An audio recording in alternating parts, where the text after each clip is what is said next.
తెలుగు వాళ్ళకి చాలా ఇష్టమైన స్వరూపం దుర్గాదేవి. ఈరోజు దుర్గాదేవి అవతారం కాబట్టి ఆవిడ ఎలా ఆవిర్భవించారో చూద్దాం. పూర్వం దుర్గమసుడు అనే రాక్షసుడు ఉండేవాడు. ఆయన హిరణ్యక్షుడి వంశం.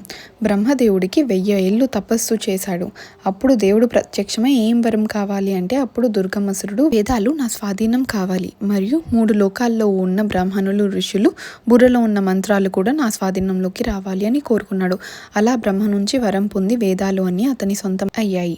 ఋషులు వేద మంత్రాలు మర్చిపోయారు. యజ్ఞాలు, యాగాలు, మంత్రజపాలు, సంధ్యావందనాలు అన్నీ ఆగిపోయాయి. పూజలు అవ్వక దేవతలు అందరూ నీరసించిపోయారు. వాళ్ళ పనులు మానేయడంతో అగ్ని, సూర్యుడు, చంద్రుడు, వర్ణుడు అందరూ వాళ్ళ ప్రభావాలు కోల్పోయారు. నదులు, సముద్రాలు అన్నీ ఎండిపోయాయి. ఊర్లు అన్నీ శ్మశానం అయిపోయాయి. మహర్షులు అందరూ హిమాలయాలకు వెళ్లి ఉపవాస దీక్ష చేసి అమ్మవారిని ప్రార్థిస్తే అప్పుడు అమ్మవారు విశ్వం అంతా ముంచి ఉన్న నల్ల ఆకారం తీసుకుని శతాక్షి అమ్మవారుగా ప్రత్యక్షమయ్యారు. విస్తారమైన చేతులతో ఆయుధాలు, పళ్ళు, మూలికలు, కూరగాయలు కూడా కనిపించాయి.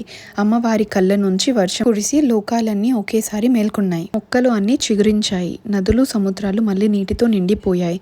జనాలు అందరూ చాలా ఆనందపడ్డారు. అప్పుడు అమ్మవారి చేతిలో ఉన్న పళ్ళు అన్ని జనాలకు అందించారు. ఇప్పుడు జనాలు అందరూ సంతోషంగా ఉండేసరికి అది చూసి దుర్గమసురుడికి అస్సలు నచ్చలేదు.